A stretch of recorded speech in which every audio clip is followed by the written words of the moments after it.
Good day to you, ladies and gentlemen, and welcome to Film Focus, episode 179, the review for A Quiet Place, Day 1.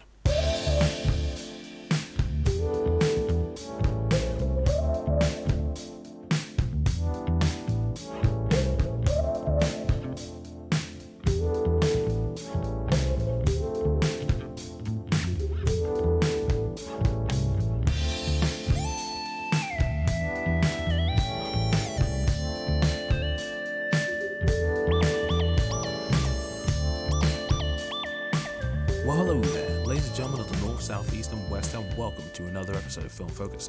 I'm your host, the Hypersonic55, and I'm glad you decided to join me once again for some film-related discussion.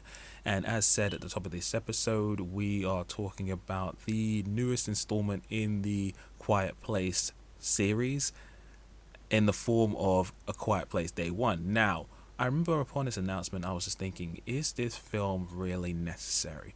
Now, don't get me wrong. A film can always build upon its foundations with a sequel or prequel if it feels like there's more story to tell and if the audience is hungry enough for it.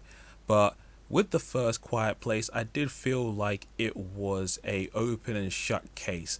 I loved that film. I liked it way more than I expected. I knew the trailers were going to be fun, but seeing that film play out, especially with my friends who I went to see it with at the time, it was one of the most quiet times in the cinema. Everything was super tense, and it was very inventive with the style of these aliens, the situation it put the humans into, negate sound at all costs, and seeing how that story played out and getting tiny glimpses into the past and then seeing the family try to deal with their current situation was pretty darn good. I thought it was a fab film. And the sequel, while not nearly as good as the first, I do think it had some pretty cool ideas, and it also expanded upon some of the information that we got in terms of seeing what the incident looked like on day one, and then seeing how it affected certain places outside of the home that the family was in the first film. And obviously when you got people like Djimon Hounsou and Cillian Murphy in there, that always helps. And after the second one, I thought, okay, not as good as the first, but still felt like a decent expansion. And this is where they need to cut off. So when day one was announced, I'm like, now this feels like we're milking things a little bit. But as with most things, I'll normally give it at least a try if the trailers look good. And the trailers for day one definitely looked like they were presenting you with something new, in the sense that you had a totally different location, a new cast to work with. And because it's New York City with that amount of people and seeing what the alien invasion looked like from that perspective, I was like, okay, there's definitely something to work with. Plus, Lupita Nyong'o, I will go wherever she goes. So, I saw the film on the Friday after it came out, and I just needed a little bit more time to reflect and have my thoughts collected, which they are now, so that's why we're going to be doing this episode. So obviously there will be no spoilers here, but as per usual, we'll talk about the story, characters, presentation, and overall conclusion. So without further ado, ladies and gentlemen, let's jump in. Alright, so the story for this film can be summed up as the following.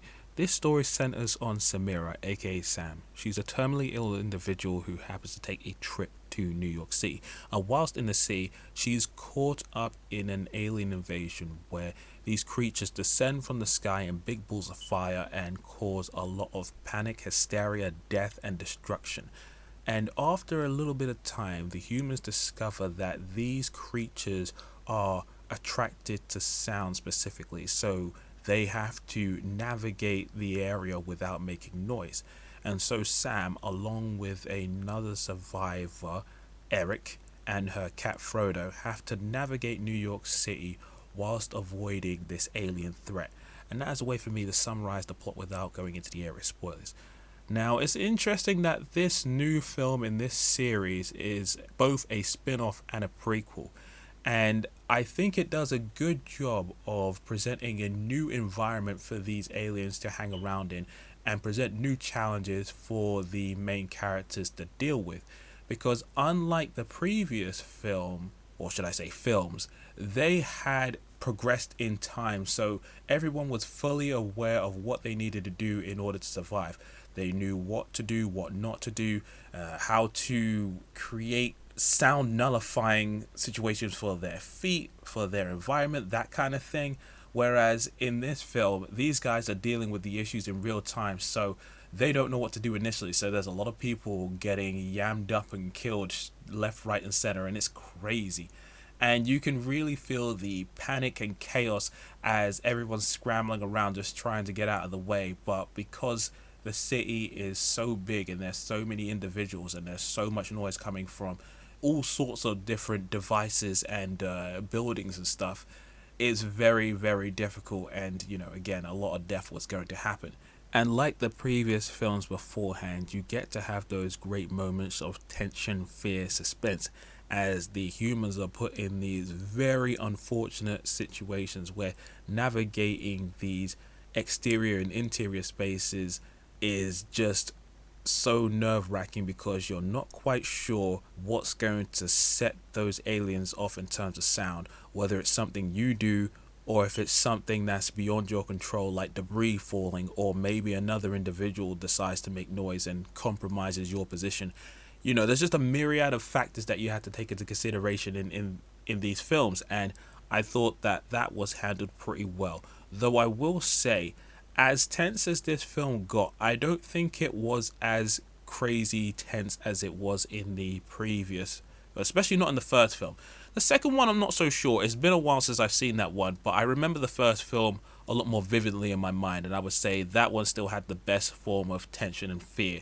This one still has it, but I feel like it's been dialed back a little bit.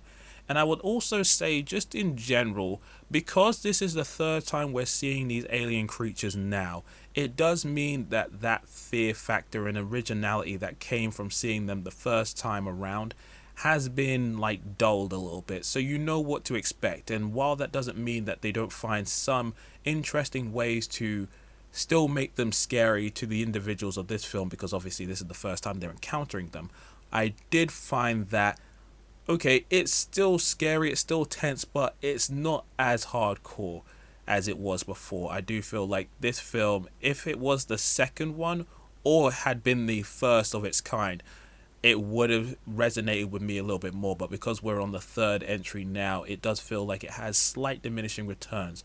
But again, it still works in the sense that the way that it's directed and the way that some of these scenarios are set up for these humans to navigate is pretty good.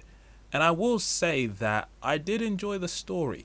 There was a lot of unexpected drama and heart to this film that I didn't get from the trailers, and I'm so glad that the marketing was able to hide some of the more emotional elements of this film, especially when it comes to Sam and her story. I won't go into the details of it, but I was surprised by how much her story resonated with me and how she became probably my favorite character in this series so far. You really get to understand her and her scenario, and you just want to see how things progress with her cat, and Eric as they navigate this very dangerous environment. I think there was some nice little moments of reprieve and levity in the midst of chaos. And yeah, it was just a good time. Okay, and now it's time to talk about the cast, and I thought they were all pretty good. The interesting thing is that this cast is pretty small, so you're only really seeing a handful of people that you'll remember over the course of the film. However, I feel like this film did a good job of making everybody feel memorable and have their moments to shine, even though it's primarily a film centering around Lupita and Joseph's characters. But let's just talk about Lupita Nyong'o as Sam. I thought she was great. I think I previously stated that she is my favorite character in this series, and when you see this film, you'll know why. As a terminally ill individual, she has a very unique perspective on the world, and seeing how she navigates things before, on, and after the aliens invaded was pretty interesting. And Lupita plays the character with such grace, and she's somehow very sassy but very empathetic as well. And when you learn about her history and certain other things, it's just like, yeah, it endears you to her a lot more. And again, Lupita is just like, she's a great actress. I've yet to see her in something that I consider her to be bad, but I got on board with Sam pretty early on. And her back and forth with Eric, played by Joseph Quinn, is great.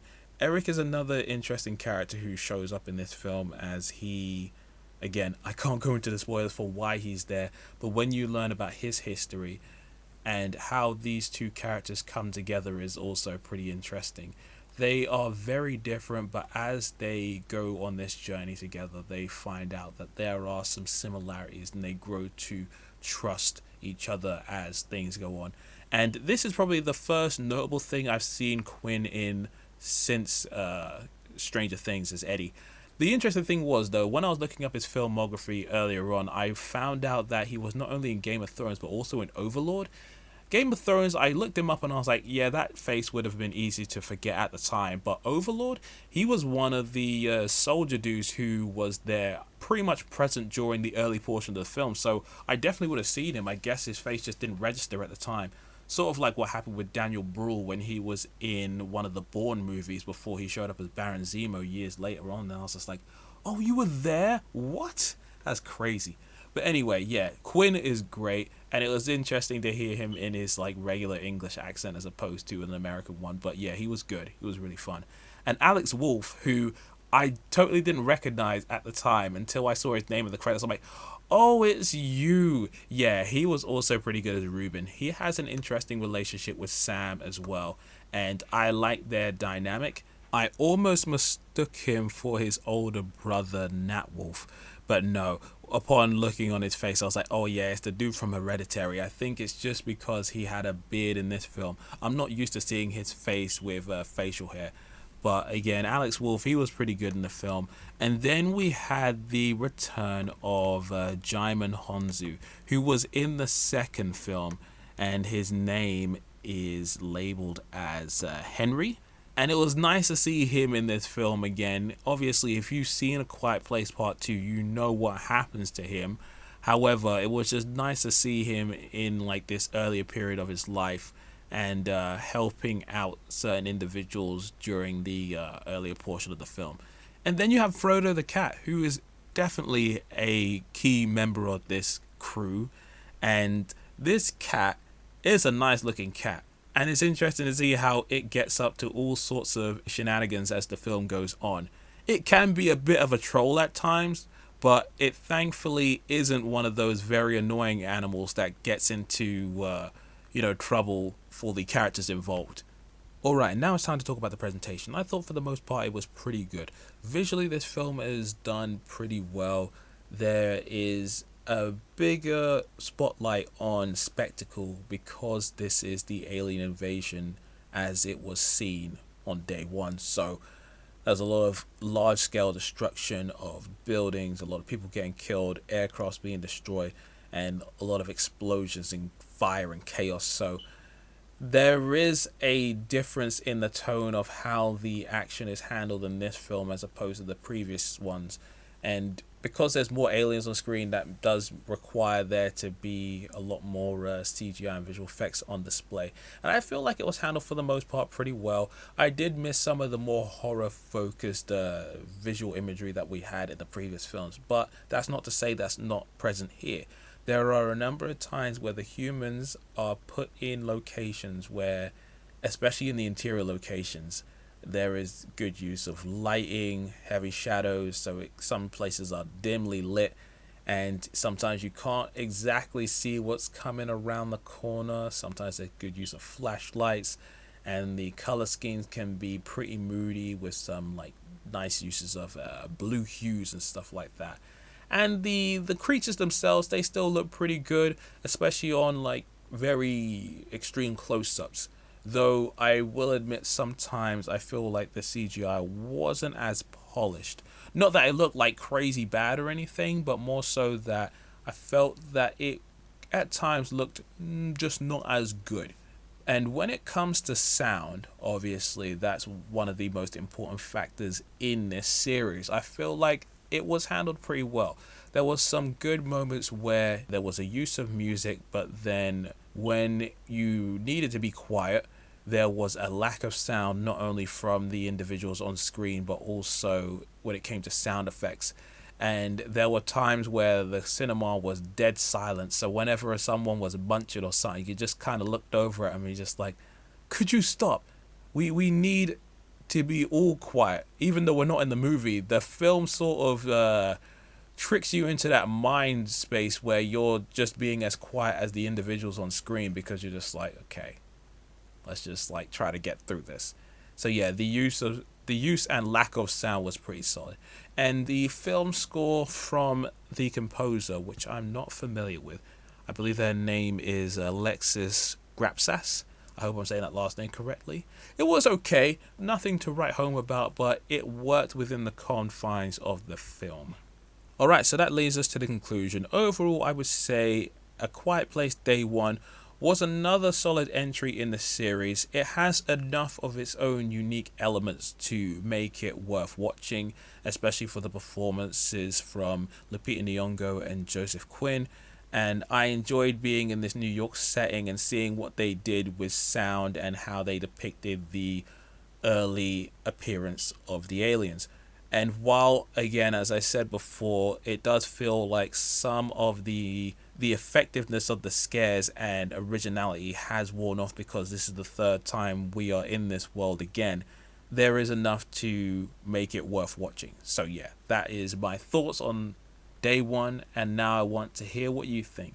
What did you think about A Quiet Place Day 1? Did you like it? Did you dislike it? And how would it rank in this series compared to the first two films?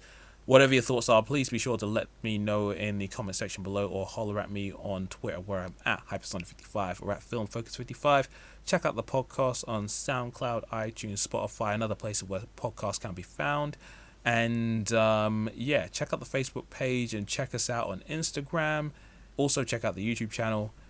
Please subscribe, that would be nice. And I guess that's it for now. Thank you for listening as always, and until the next time, this is the Hypersonic55 signing out. Peace.